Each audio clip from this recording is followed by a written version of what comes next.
All right, what's happening, y'all? It's your boy Rico from Street Scores, and I wanted to break up like the Commander sales news, all of the stadium update type of stuff. I wanted to split that up and put some football in between, and I promise I'm gonna get to some more football videos after this. But this is a lot of really interesting news, so I wanted to go ahead and talk about this immediately, especially before I end up busy during the day. I'm gonna come out with another video today, and it's gonna be football related, like on the field related for sure.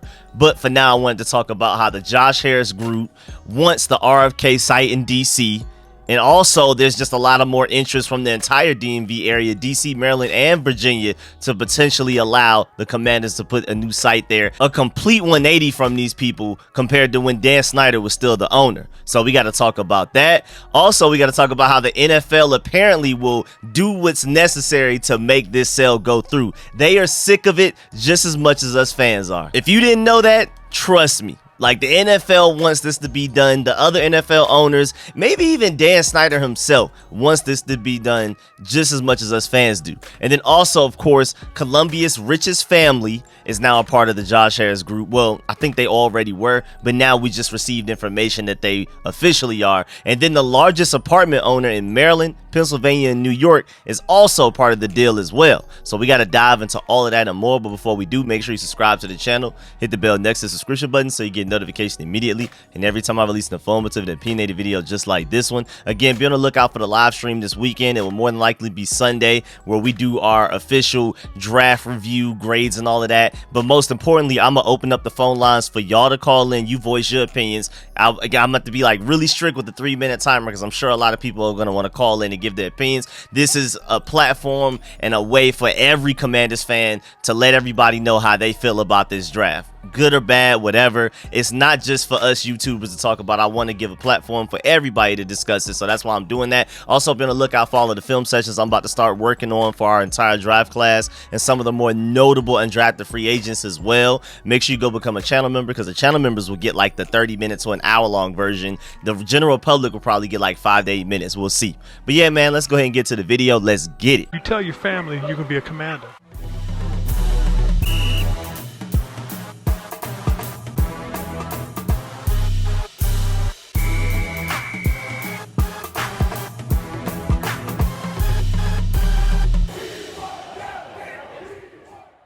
All right, so first up, it was reported that the Washington Commanders are lobbying federal legislators to give DC control over the RFK Stadium site. So there is clear definitive interest from Josh Harris and company that they want to take it back to DC. Now, we can't exactly tell yet, at least from what I've seen so far, that they want DC as like the priority. That's their main goal, but it's definitely one of their goals in general. Like, they want to go back to DC. Do they prefer DC over Maryland, over Virginia? Not exactly sure, but just financially and potential, if we're talking about a ceiling, I think the RFK site in DC does provide the highest ceiling, the highest potential of, you know, bringing the fans back, everybody being engaged. If anything, just for the fan base wise, just the good luck and the superstition that whenever we play in that area, that specific spot, we win more. So I just think it would make a lot of people happy, because there's a lot of people that prefer Maryland, there's a lot of people that prefer Virginia, but I think overall, if you had to do a percentage of the fan base that would prefer one of the 3 options, DC would probably get the most votes and the largest percentage. But I mean, it really doesn't matter where they put it, somebody's not going to be happy. A significant group of people aren't going to be happy, whether it be because of traffic or whatever. Again, I'm not really from the DMV area, so I don't exactly know how bad the traffic would be with an RFK site, but I've heard it can't be worse than Largo, Maryland, where FedEx Field currently is right now. So I don't know, but just from the Josh Harris side, the part that I'm reporting on, they are clearly interested in the RFK site. But of course, there are 2 major obstacles in this whole thing. First of all, you got to get the RFK land, and there's a lot of political stuff there too. It's not just financial. Also, you got to get it rezoned for retail, business, and development, not just for a stadium, because they have big goals for whatever they do with this next stadium. Like, it's not just going to be a stadium. There's going to be so much stuff around it. There's going to be stores, shops. I mean, you've already seen some slight creative designs that we were looking at last year and things like that. And I'm pretty sure they may scrap that or whatever, come up with a completely new one. But either way, it's clear that there's potentially like a retractable roof that they want to do. Like, this is going to be state of the art. And a lot of stadiums nowadays, when they're made, I mean, it's like a whole community built around it. It's not just a stadium. Stores, movie theaters, all kinds of stuff. And so you're going to have to be able to get it, again, rezoned. It's a lot of non-football stuff, a lot of non-financial stuff, political stuff, law stuff. You got to get it rezoned too. So it's going to be a really difficult process. We'll see. The FedEx Field lease, again, doesn't necessarily end until 2027, but you do got to start building the stadium before then. So they got time, but they need to get on it. Like, that needs to be one of the first things they immediately and aggressively tackle once they officially gain ownership of the team. Also, AJ Perez said Commanders owner Dan Snyder struggled to get even one state on board with a new stadium. With new ownership on the horizon, Maryland, Virginia, and DC are expected to be in the mix, and 2 legislators are seeking to protect Virginia taxpayers. So let's dive into the article by AJ Perez. He said, quote, 2 Virginia legislators are pushing to safeguard taxpayers ahead of the potential 3-way battle for a new Washington Commanders stadium under new ownership. Dale David Reed told Front Office Sports that he expects Virginia, Maryland, and Washington, D.C. to be much more open to the possibility of public financing when Josh Harris's group finalizes a $6.05 billion deal to purchase the Commanders. Quote, it would be naive for us to not be prepared. The governor has been approaching this as a vanity project. Dale Luke Torrin and I are proactively approaching this by asking, is this the right economic development opportunity for the Commonwealth? We need to build in certain protections, unquote. So they're trying to protect the citizens of Virginia. They're trying to do everything that they can to where Josh Harris and those guys will have to definitely pay the majority of it. Current Commanders owner Dan Snyder, well, technically kind of not anymore, but was denied the same path amid investigations of him and the team.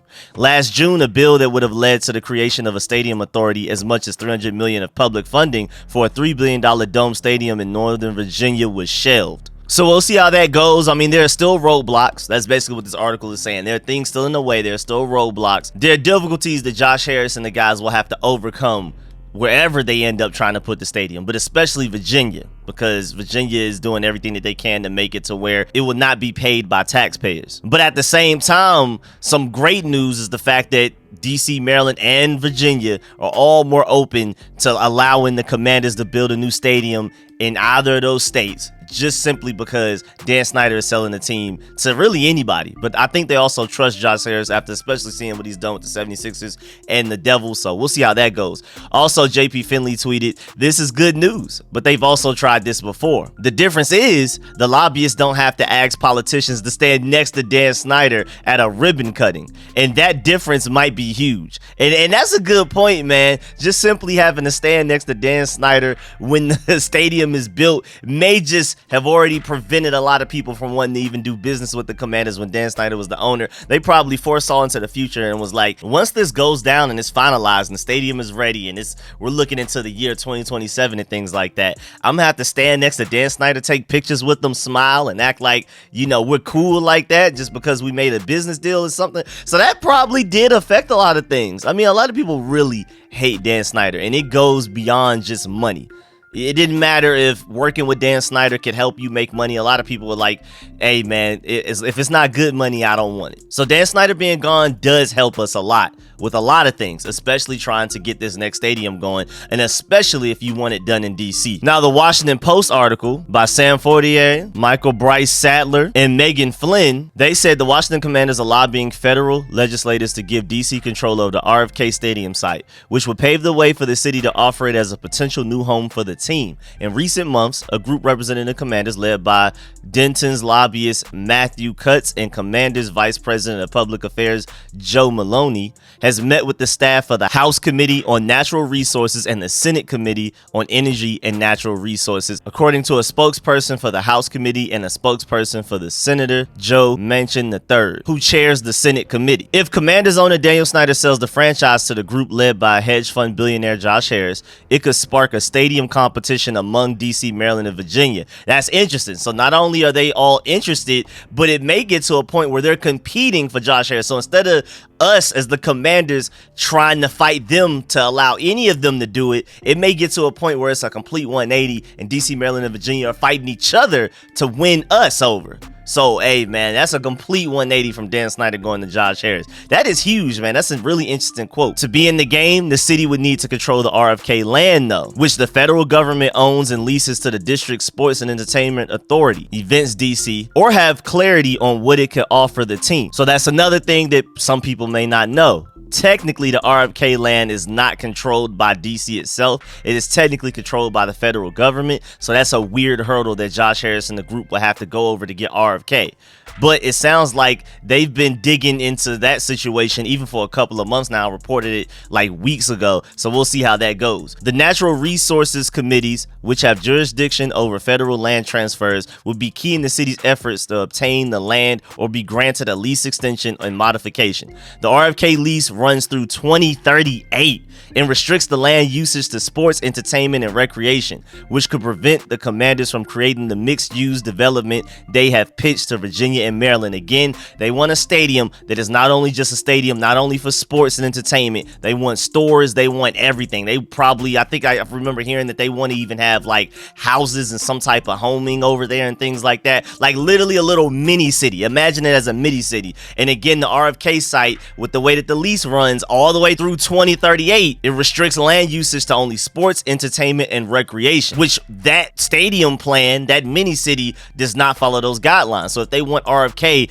they're gonna have to really maneuver some things around legally and financially to get that done. So that's why it's still looking like Virginia and Maryland are the most likely, just because of that. But I would not be surprised if Josh Harris and the group feel like RFK is their primary goal, it's their number one goal, it's the one they want the most, but it just also has the biggest hurdles to go through. So they'll probably shoot for RFK. If they don't get it, they'll be happy to land in Maryland or Virginia. But it seems like RFK has to be the number one goal. First of all, why would they even go through all of this work and all of this headache and all of this struggle if it's not the priority? If they liked RFK the same amount as they liked potentially going to Maryland and Virginia, they just wouldn't even put up with all of the chaos that RFK has going on with. At least it goes all the way through 2038 that stops them from doing exactly what they want to do with the stadium. So I'm assuming it has to be a priority just because they're even putting up with all of this foolishness. Quote, "We are committed to supporting the city's efforts to obtain control of the RFK campus, enabling district leaders to contemplate future use that would deliver social and economic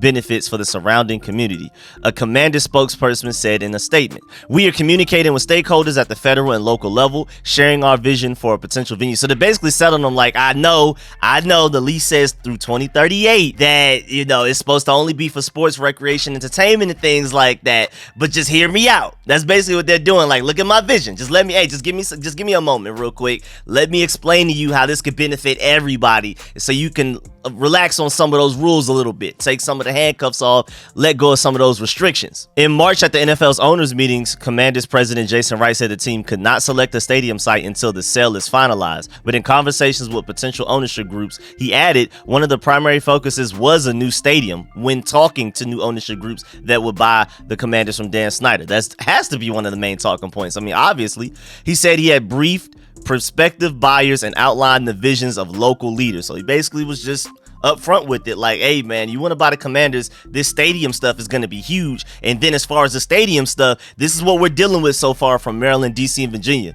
Do you want in on this type of thing? And Josh Harris and those guys and everybody else that bidded on the team apparently was like, bet, let's take the challenge on. I would love to buy the Commanders. It looks like Josh Harris will end up buying the Commanders. Speaking of that, moving on to the next part of this video, JP Finley talked with Nikki Javala, and again, she's part of the Washington Post that has like the inside information on a lot of this about the Commander sale process. And she said, quote, "Reading the tea leaves, it looks like the league will do whatever necessary to make this sale go through," unquote. So like I said earlier in the intro, man, just as bad as us fans want this over with as soon as possible, the NFL, other NFL owners, everybody is just like, man, can we be done with this, man? I mean, can we even bend a couple of rules? Can we ignore a few blemishes and errors so we can just push this through and get it done? So that's why I'm very optimistic that this will not only get done, but it will be done sooner than people probably think, because even the NFL is just sick of it. You can tell by all of the articles, all of the videos that I reported on, that even after the minor errors that Josh Harris's bid actually had in it. It wasn't anything major, but even after the minor errors, the NFL just basically took the sheets of paper that was the contract of the bid or whatever. It was like, well, all right, good enough for me. Go ahead and move that to the side. We'll figure that out later. Thank you for your business, Josh Harris. You can go on. Rest assured, we're going to go ahead and get this going. So they've already been moving forward with the entire process as if everything is good on their end. Like the NFL is just basically like, hey man, we're going to keep this going. We'll let you figure that out in due time on the way, but we're just going to go ahead and start pushing everything on our end as we can because we want this done now. Now moving on, also the Commanders will have a new limited partner added to the Josh Harris group that is buying the team. Alejandro Santo Domingo and his family are among South America's richest. The Santo Domingos, Colombia's richest family, joined the Josh Harris group that has an agreement in principle to buy the Commanders for $6 billion. And that's worded a little weird. So it sounds like he did just join in like later maybe. So the article says one of South America's richest families is part of the group poised to take over the Washington Commanders according to multiple people with direct knowledge of the negotiations.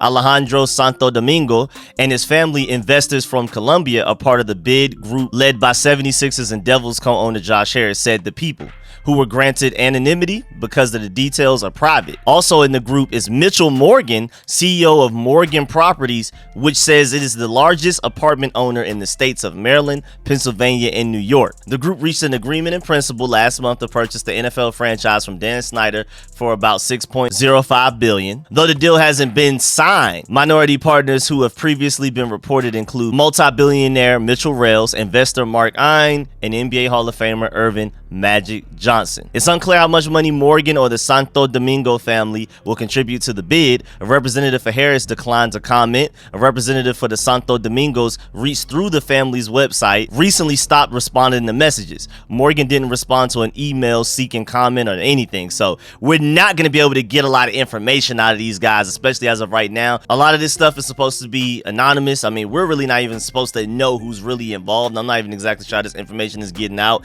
but the more information it gets out, the more that things get delayed, the more things could potentially come up to ruin everything that we have going on. So I'm sure the NFL, sure Josh Harris and all of those guys, I'm even sure Dan Snyder is just like, man, can we keep everything quiet? Where are these leaks coming from? Can we please stop? So again, I believe the Santo Domingo family and Mitchell Morgan were both probably already a part of the bid. I don't believe they just suddenly got added to it recently, because that wouldn't make sense, because then that would have to be like a whole new bid submitted. But the way that the articles are wording it, it sounds like they were added in recently, but I don't think so. I think that's just basically clickbait to make it sound like, oh, new people just arrived. The Santo Domingo family is worth $12.2 billion according to Bloomberg, a number higher than both Harris $7.7 billion and Rails $6.9 billion. The family's portfolio includes stakes in beer maker Osher Bush InBev, I guess that's how you pronounce that, Chilean bank Corp Banca, and Spanish bank Inmobiliaria Colonial, I think, as well as media and other holdings. Alejandro, 46, is also managing director at Quadrant Capital Advisors. Morgan founded the Philadelphia-based Morgan Properties in 1985. The group now has more than 350 apartment communities and over 95,000 units across 19 states and more than $16 billion in assets. Its website says it's the third largest multifamily housing owner in the country. And the rest of the article just has a whole bunch of information that we already know, and you can look at the other videos if you want any random detailed information, basically similar to like how I say in almost every video that this approval it's in the NFL owners court. Technically the NFL basically approved it, and now we're waiting for the NFL owners in a couple of weeks to vote. At least 24 out of 32 have to say yes for it to be approved by the NFL owners and to move to the next step. But again, that's information I've already reported on, and y'all know, and literally the rest of the article is a whole bunch of more information just like that. So if you want to know that stuff, you can go check out the previous videos. I don't want to be here for long for the next 40 minutes. I just try to give you new information with every video, especially when it comes to the stadium stuff, and then maybe regurgitate the most important things, but that's about it. But yeah, man, that's the end of this video. Please get in the comment section, let me know how you feel about everything discussed in this video.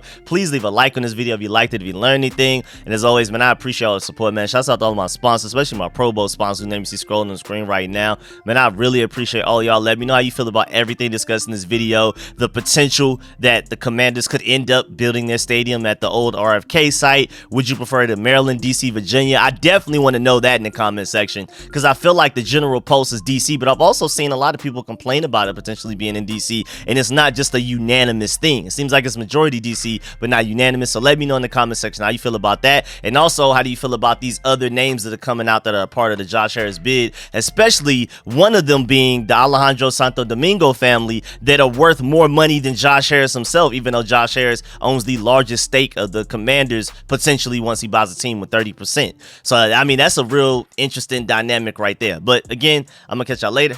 I'm out.